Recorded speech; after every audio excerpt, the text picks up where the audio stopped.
Балаларыңыздың шынымен рахаттанып есте қаларлықтай шығармашыл уақыт өткізуге көмектесетін тағы бір жолды білесіз бе? Мен бала кезімде әкем маған ешқашан қарамайтын, өйткені ол үнемі мас болатын. Мен әкеммен бақытты болған емеспін, керісінше ұялатынмын.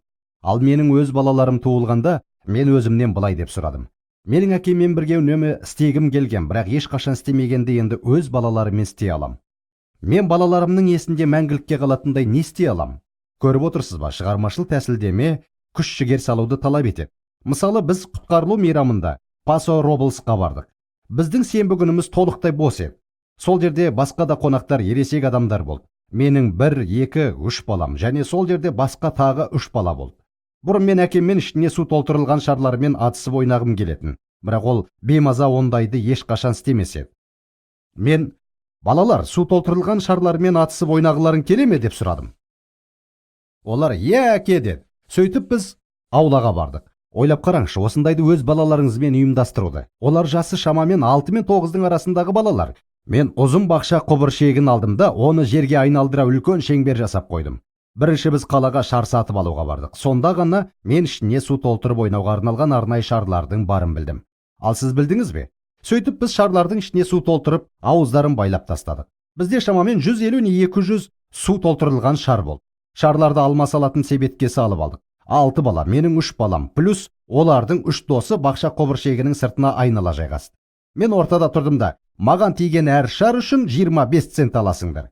Ал егер мен шарды ұстап алып, саған тигізсем, онда мен 10 центті қайтарып алам дедім.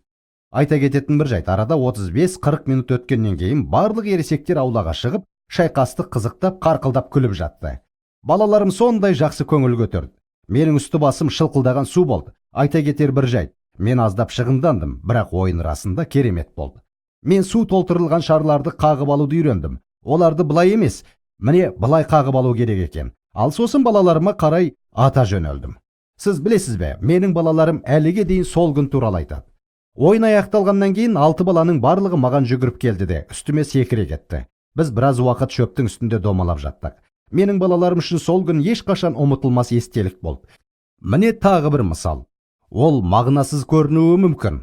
Мен үлкен қызыммен бірге Детройтте болдым. Біз достарымызға барып едік. Қызым әлі жас еді. Біз үнемі серуендейтінбіз. Мен: қошақан, бір квартал артымызбен керісінше жүрсек қалай қарайсың деп сұрадым. Шынымен бе?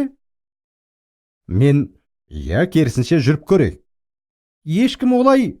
Білем, ешкім істемегендіктен біз істейік дедім. Солай біз қызым екеуміз артымызбен керісінше жүруді бастадық. Одан мен ешбір терең нәрсе үйренбедім, қызым да үйренбеген сияқты. Бірақ біз әбден күлдік. Бірнеше ай бойына қызым жұрттың бәріне: біз әкем екеуміз бір квартал артымызбен керісінше жүрдік деп айтып жүрді.